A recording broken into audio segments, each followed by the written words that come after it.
G'day everyone and welcome to Pay It Forward. Now today what I'm doing here is I'm presenting you a little bear pattern that I actually put together many years ago when I first started my channel on YouTube. It was another channel and I created this little bear, and this pattern and tutorial has been sitting over on my old channel, which really most people don't know about. So I thought what I'd do is I'd swap it over and drop it in here, so that it's all been redone, redigitalized, the pattern is there. A lot of you haven't seen many of these, so I know that a lot of you don't know that this little one is out there. It's a very simple little bear, put together in a very different way. So many of you now will be able to change this one up any way you like. Simple button joints. Made up in felt, really gorgeous and fantastic to put with your other creations and your art dolls, those of you in masterclass. So you're going to see a significantly younger me producing this video, and in quite humble surroundings, the very beginnings of YouTube, but I hope you enjoy it. And your downloading your pattern is the same as it always is. Remember, all your seam allowances are included in the pattern, so I hope you enjoy it. Hi everyone, today's tutorial is how to make this little felt teddy bear. Now, I've been designing and creating plush teddy bears and animals for years now, and my work has always used very advanced techniques and very expensive materials, and to create collectibles that have sold all over the world. Those techniques and materials certainly aren't for everybody, and what I really wanted to bring to you was a little pattern that still represented a little jointed teddy bear, still has all of the charm, and it has all of the mobility that you would like to see in a little bear, but without all of those difficult techniques, and certainly not the cost. So he's simply made up in felt, he's button jointed, and uses really simple sewing techniques, and because he's little, he doesn't take much to fill. So the first thing you're going to need to do is to click on the link on the item description, and you'll be able to download his pattern template pieces, and there will also be a list of materials and requirements that you'll need. So I'll get you to do that first. Now, there's a couple of things I'm going to have to tell you before we really get started. First of all, with tracing out your pattern pieces, you'll see on the pattern pieces that it will tell you that you need to have your felt reinforced with a fusible interfacing, a woven fusible interfacing. When you draw up your pattern pieces, do make sure that you transfer all the little markings. Now, there's quite a few different markings on this to make up this little bear, because there's all sorts of joint points on the back and the back of the head and on his little arms and legs. Now, the other thing that you need to be aware of is, because we're putting matched up limbs on him, the seam allowance needs to be the same all the way through the bear, and your seam allowance is not like in dressmaking. It is a very tiny seam allowance. It is around about 3 to 4 millimeters. Now, it's important that you keep that consistent, because we have our joint points already marked, and we want that his little arms sit even when you're all done. If you don't have your seam allowances the same, of course you can get some twisting and so on, and we don't want that to happen. So be very careful with transferring those markings. The other thing is, we have a really tricky sort of a connection here. It looks like it's thread button jointed through, but actually it isn't. His little arms are actually buttoned onto his body, which means you can actually take them off. I don't know why you would, but you could, and so are his little legs. So what we need to do, it'll be marked on your pattern pieces, you'll be able to see. We need to put some fusible web across the tops of the thighs, the thigh pieces, and across the tops of the little arm pieces. It's all marked there on your pattern, and I find the best way to do this is when you draw your pattern up on your sheet of interface felt, then you apply your little strips actually on the square of felt. Then it's easier, then you can pull that off and cut out your pattern pieces as usual. You can't see it there, but that's actually got a little, that section there has that little bit of fusible web there. Okay, so make sure that's done because we're going to need that to be able to button him up. Okay, also you'll see that there's two different leg styles. This is a traditional way to make a little teddy bear's foot. Now that requires some really careful sewing, and I know that that's not for everybody. That's how I've made him up this time. I like the fact that a foot pad gives you the opportunity to give him a bit more colour. But what we're going to be doing today for the sake of time is we're going to be making the alternative, and this is the pattern piece, that one there. It's just for a little simplified little club foot. Okay, it still just looks really cute. Okay, now I'm making both available to you, and you'll certainly be able to see how to put this style together as well. I'll show you that further along. So we're going to start with our little body pieces, and you have 4 pieces like this. I'm actually going to make this little one up in blue and cream felt. Because I'm doing a little club foot, I'm not going to have the benefit of that little foot pad, so I'm going to give him a little white belly. So the front of him will be white and the rest will be blue. Now the way that we do it is that our side seams are sewn first.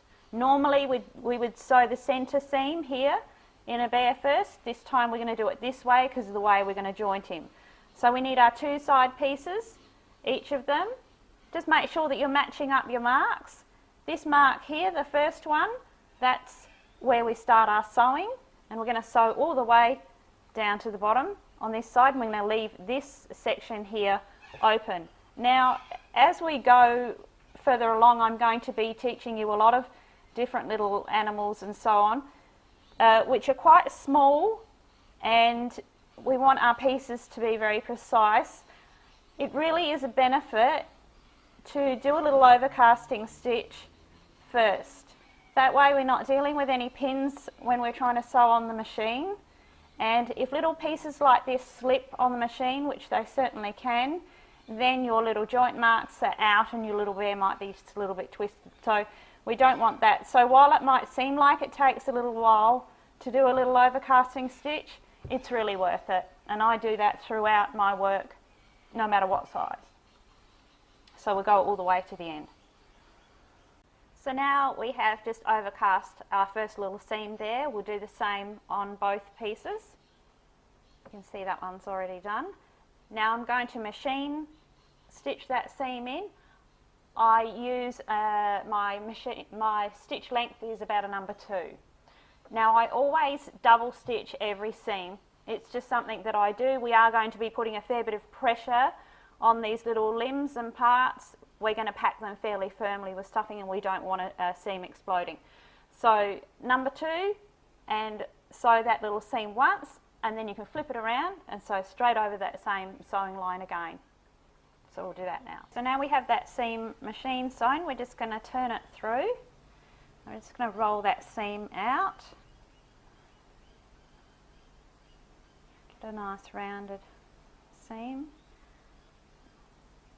And we have our button point marks marked on our pattern on the other side. You can see them there. If you just pop a pin through, that one is your arms, and you can see your little leg one there. Pop a pin through, and you can just grab your little laundry marker, and we just want a little spot there and a little spot there. Now I've already sewn the buttons on the opposite side. You can see there. Now our buttons are around about 15 mil, and they need to be exactly that size or they won't fit on the little arms and legs. So all you're going to need to do now is using an upholstery thread, nice strong upholstery thread in your chosen colour. I've just used a baby blue just to match, and just pop, and I think that a 4-hole button is best. It's just stronger. Okay, so we're going to sew a button on here and a button on here, just like we have on this piece. We have our 2 side bodies. We're going to sew them together to create that centre seam there. So I'm just going to turn one back through because it's always right sides together. This is the easiest way to do it. It's just cut one into the other one and pin it from the underside Now what I want you to do, the easiest way to do this is if we just take a pin and we take it straight through the centre of each seam so that we've really locked it in, and then it's quite easy just to pin all the way down. Now this time we're going to go all the way to the end. Now because we're cupping one inside the other, obviously we're going to have to ease this one up just a little as we go. So pin through, take a little bit and in. Just keep easing it as you go to match that curve, and you'll find that you will match up beautifully at the end. And do make sure at the end that it does match up perfectly. You can do one side at a time if you like. I'm going to do the whole curve, and I'm going to overcast just as we did before that entire seam. Okay, so now we have our little body sewn together. You can see I've machined that seam all the way around. We end up with like a little V section there. We're just going to turn this body through.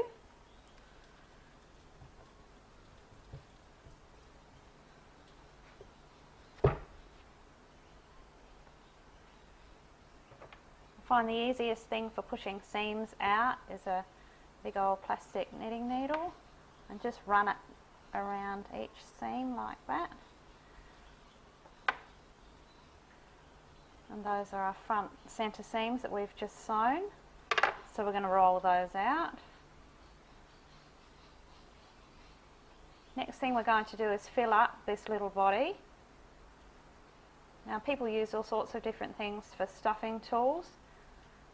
A lot of people use chopsticks, knitting needles, and if you're lucky enough you might be able to get yourself a pair of hemostats or forceps, which I find is the best thing for stuffing any little toy. And it's just a matter of filling up that little space.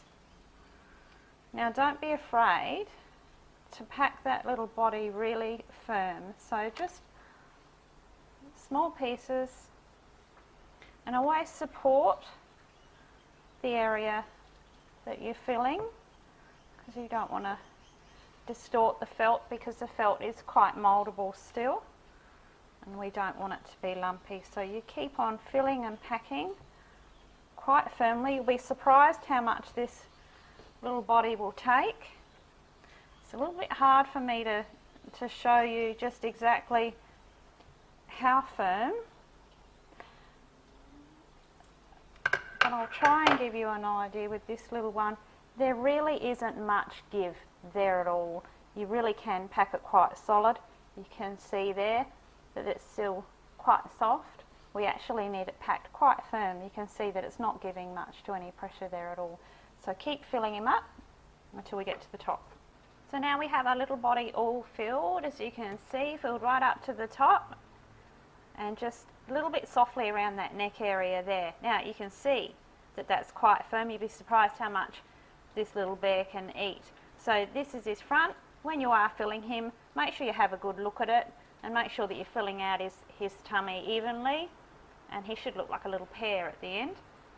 Now what we're going to do now is we're going to sew up this little neck section here, and we do that with a blanket stitch. I do have a video that shows you how to do a blanket stitch.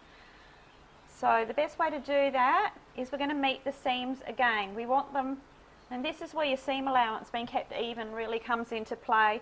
Because we've kept it all nice and even, everything matches up beautifully. We're going to go straight through that seam with your pin. That's all that's going to do, is just hold that into place there. We don't glue this seam. I know that I often do, but not with this one. So if you just hold it pinched closed there, we're going to sew that up using, I use a perlé thread. You can use something like an embroidery thread if you like. Probably 3 strands would be best. And all we're going to do is we're just going to pass it in through there, and we're going to come out right at the start of that seam where your machine stitching ended, with a nice knot on the end which won't show. Go right through the stuffing, and you're simply just going to blanket stitch all the way around. Once you get to there, make sure your seams are locked in, and you can use your little awl as you go just to tuck in your little bits of stuffing, and sew right round that top edge. There is your finished little blanket stitch seam there, and remember that we've kept even that blanket stitching to about the 3 to 4 millimetre seam allowance. That's the little body done, and we're going to pop that aside now, and we're going to make up the little arms and legs. I've already done one of each. We've just got our little arm pieces, just right sides together again. You should have transferred your marks, and so the section that we're going to sew is from this mark all the way around up to this mark, and we're going to leave this section open. So again, I recommend that you do an overcasting stitch first, and then these little pieces are very easy to manage on the machine. Same with the little club foot. You've got your two pieces right sides together. You're going to sew all the way around the foot and right up to here, and leave that one open. Remember that I said I like to double sew every seam. This is for the club foot. This is the alternative leg that will be in, you would have downloaded in your pattern templates. This is for the little leg that has the foot pad in it. It comes as like, it's like a little double, so it's folded over, and that one has its little mark here, and you can see that that just gets sewn to the toe. This section is left open, and in here is where we would stitch. We'd pop in our little foot pad there.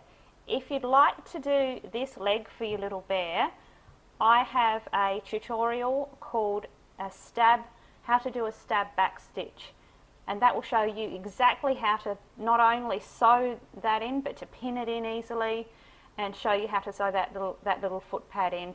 It's entirely up to you. If you're feeling a little unsure, perhaps if you just make up the first one with a little club foot, and then you'll be good to go. So we're going to go ahead and sew those little legs and arm pieces together. Now we have our little arms and legs pieces all sewn up. We're going to turn them through the right way. My best advice here is they can be fairly stiff to turn through. Just manipulate it a little first, soften up the seams, and whatever you use, I use forceps just because it's easier. Start at the tip, and you really just want it to fold in on itself to be able to slip through. It does take a bit of fiddling with, and we just pop that through. Now again, I use my knitting needle to get right in there and really push that seam all the way out. Just a tip too, when you're sewing anything that you're going to fill with plush and really fill up fairly firmly, your thread colour, when in doubt, if you can't match it perfectly, always go darker rather than lighter. It will always work better and be more invisible if you're a shade darker than your base fabric. Okay, so do the same with the little leg as well. Push it all the way out. You saw that I rolled the seams out, and then we're just going to fill up that little paw like we've done here.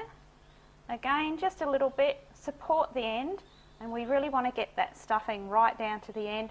Check that you're filling it out nice and evenly, and don't be afraid to pack it in really firm. Again, you'll be surprised how much these little limbs can take with stuffing. Just pack it in there. We're only going to fill quite firmly up until that section that's open. We really want that section there to be left quite empty and flat. You can see on that little arm there's no filling in there at all. So do the same with your legs and arms, just up to that point, and then we'll take it from there. Our little arms and legs are filled, just leaving that top section quite empty.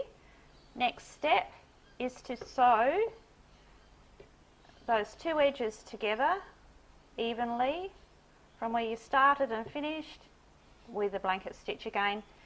You actually do it exactly the same as you've just done it on the body, and same seam allowance. You can see that one there. and I'll use a blue perlé thread on those. We have all of our little limbs all sewn up now. Make sure that you've transferred your opening markings on all of those pieces from your pattern. Remember that we put some fusible webbing on the tops of the thighs and the tops of the arms on the inside pieces. Now is where we're going to take those, and using a protective cloth and a very hot iron, we're just going to press the top of each thigh together, which will seal it shut, and we'll do the same with the tops of the arms. That way we'll be able to cut that little opening as a buttonhole, and it will stay fused permanently together. Now we have all our upper thighs and upper arms are fused together with the fusible webbing. The best way to cut this little opening here is probably with a very sharp blade or a little scalpel. I haven't got one with me at the moment. The other alternative is just to treat it like an ordinary buttonhole. You can start by putting your little seam ripper, your quick unpick, and making your initial hole, and then you can cut with your scissors. I have given you the measurement there. Be careful to cut your little opening just inside of that, because you can always extend it. It's always worth cutting it a little bit tighter, trying it on your button, and then extending it if you need to. So we'll do that. Right, so we have our little limbs with our little, see our little buttonholes cut into them, and you can see that I've already buttoned on. It's just a simple matter of popping his arms and legs on with a button. It's better if it's a little bit tight, because the felt does tend to stretch, and you'll probably never take his arms and legs off. Well, I hope you don't anyway. Okay, there we go. So we've got a little headless bear friend there for him. So he needs a head, so we'll get going on that now. We have our two face pieces. You can see that I have already heat pressed on the little muzzle section, the two little ears, and the black nose there. I've gone ahead and done an applique stitch around each of those pieces, not on the nose. There's a couple of options here. If you don't want to do that kind of intense stitching there, you could just do a simple running stitch around it and make it more of a primitive look. If you want to just leave it ironed on with no stitching around the edge, that's fine as well. I would recommend though that instead of using felt for those three pieces, that you try and get yourself some little scraps, perhaps of lycra, because that's what I've used for the nose here. And you find that lycra is quite amazing in that the adhesion is just so good and the line's so clear that you don't need to do anything more to it. It would really be worth buying yourself just a little bit of black lycra, just so you can do your animal noses like that. So I've done that. I've also drawn in his little smile, which is there on your pattern piece, and I've drawn that in, and the way that we do that is just with 2 strands of embroidery thread, and we knot the end and come in from behind right on that first little mark there. And come out. It's actually just a little stab stitch. It's a stab back stitch, which is actually completely linked. Make sure that your little stitches are nice and small. So we go through, then we're going to come back out on our line. Keep your stitches the same length, right on the line there. And then we're going to link it up by going straight back into that hole that we just came from. And that way you get a perfectly linked line right to the end. So now he has his little embroidered smile, and we're going to sew those 2 head pieces together.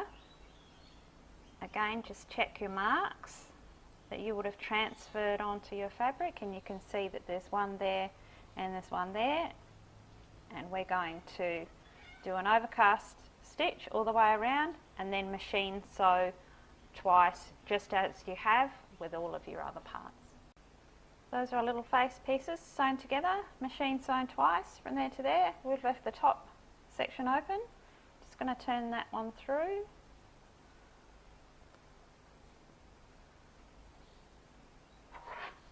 Here's my knitting needle again to get those seams right out.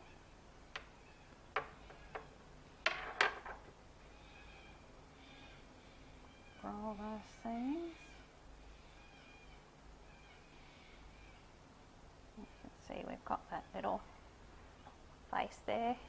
It'll look lovely. Our next step is to fill that little face. We're not going to fill this part quite so firmly as our limbs and our body. It's still fairly firm, but because we're going to close these ears off flat, a little bit like we did the tops of the arms and the legs, we can only fill it so much, but we need enough volume in there that when we put the little eyes in, we can pull it in and do a little bit of needle sculpting there. So we'll fill that up just to about here. So I have this little head filled, just enough to be able to close across the top here. Probably the easiest way to do this is to glue I just glue one ear at a time and give it a little bit of time to hold. We're going to blanket stitch that whole top line. But if we just glue one little ear at a time and give it just a little bit of time to set, and we glue the second one once that one's dry, and then we can tuck that last little bit of stuffing in and glue across that top line. I often find that a little alligator clamp like that is useful because you can always pop it on there and pop it on the other ear and even across the top of the head, which is usually how I do that part there. You can see that I just clamp it while it's glued, and then I just let that sit there for a while. So glue that top edge and then we'll get it ready for stitching. So our little top edge here is all glued and dried, and now we just sew a blanket stitch from that ear right round to that one, just as you did on the top of the arms and the legs. So Teddy's ears are now sewn in nicely and his head is all closed. I've marked in his little eye positions. We're going to be pulling them in with a little bit of needle sculpting, so you have to remember that where they appear to be there is not where they will actually be, because they'll be pulled in, so they'll sink in, they'll end up closer. I have the eye placement marked on your pattern piece, but I do ask you to check, because your sewing might be slightly different from mine.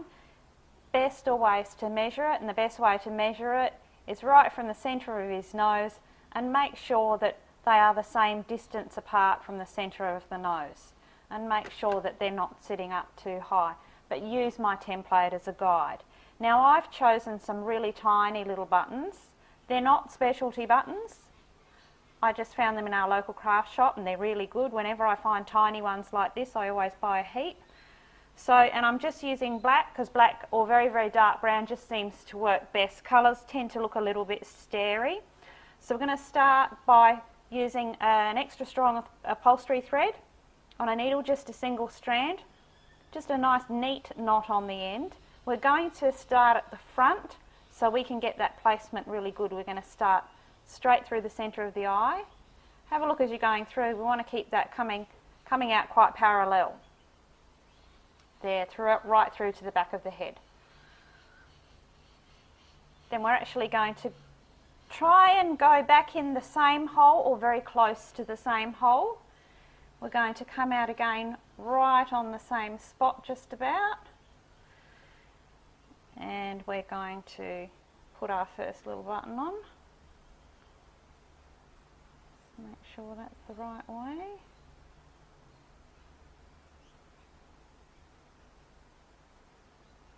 And come all the way through. Now it takes a little bit of holding to get it in the right position here. We just let it sit there, and we're going to put our needle, you can see, right in close there again. We're going to come out if we can again in the same general area and pull that right through. Make sure that our little threads aren't twisted. And you can see that that's going to cover that little knot. Now at the moment it's just sitting on top, and you can see that that's a little bit starey. What we want to do is pull that right in, and it really gives them a nice expression. So you pull it right in, because it's upholstery thread, it'll be fine. Just hold that there. Again, we're going to go back in close as we can to that same hole. And we're just going to continue. Sometimes it can take a little bit of finding where those little holes are. There we go. And as you go back and forth, just keep squeezing in. Now that's our first eye. I've probably passed back and forth through there about 5 to 6 times. Just make sure you keep squeezing as you go. Then you can see that that's actually quite locked in there. Rather than rethreading your needle, because you've got a fair bit of thread there, we've come out there at the back. I just travel across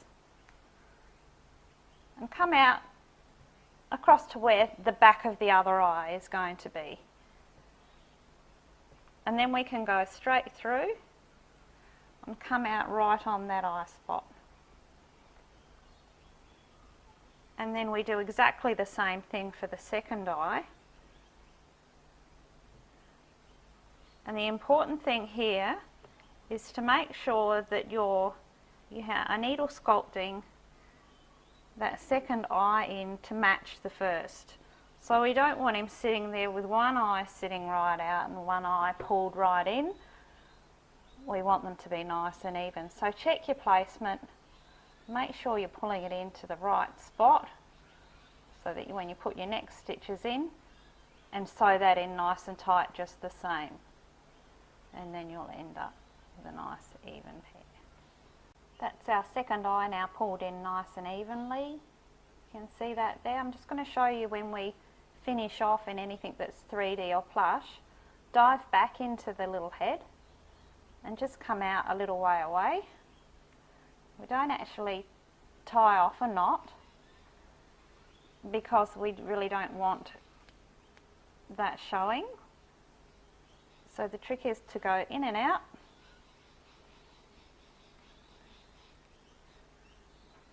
Travelling back in through the same hole each time. And you work a sort of a crisscross pattern that's going to hold your thread. If you come out on a seam at the end, you're really going to anchor that in. And it's just a matter of snipping that thread, pulling on it and snipping that thread, and your thread end will pop back in to your little head and you won't see any of those nasty knots at the back. There we go, his little head finished. Now we just need to show you how to pop that on. To join this little bear's head to his body, we're going to need 2 buttons the same size. Just colour coordinate them to your bear. They have to be about 2 centimetres in diameter. Right, I'm going to show you the way that this is done. What we're going to do, we usually use and ideally I would use a 2 button hole because we're only going to use 2 of those holes. I just don't at the moment have any of those. This is how we'll do it. There will be the little bear's head, 1 button will be joined onto here, and there'll be another button here, and it will be threaded through. Now I'm going to thread it through, and then I'm going to show you how that layout works. So what you can see here, I have my points marked on the back of my little bear's head. I have my points marked here. You'll find all of those marks on your pattern pieces. And I have started on one side and entered with my needle. Now I'm using an extra strong upholstery thread, double stranded. So I've started, gone in 1 hole, entered through that mark, come through, entered through my centre button, inside the little bear's head, dived in, come across, come out and taken the same route back. So what we've got is a little joint there. And all we have to do now, you can see, we've got our two ends. And somebody else's hands here is really useful because you want somebody to hold that knot, because what we want to do is tie that knot in over that button while we're squeezing the little parts together like that, and we're going to tie that off like you can see we've done here. We've actually tied it off, and then I'll show you how to hide the little thread ends. So let me just tie that off. Right, so little bear's head is on. Let's just check that it's all in the right position. I've tied off probably about 4 times there, and I've rethreaded one of my ends onto my needle. This is just so that we don't cut the thread ends. I'm going to just dive back into that hole and just come out anywhere on the front of your bear. Sink those thread ends in, and I would actually go back into that hole